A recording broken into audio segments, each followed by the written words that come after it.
Every day in our community, public dollars are at work.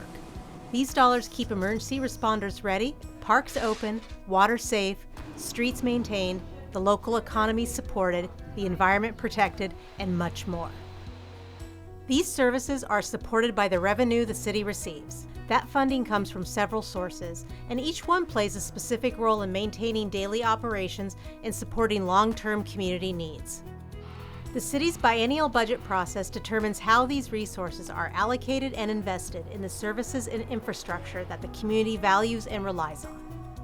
We're at the start of the process, which includes reviewing our resources and aligning them with the priorities set by City Council and public input, then developing a recommended budget, holding workshops, and ending with public hearings and a vote by City Council to adopt a balanced budget for the next biennium.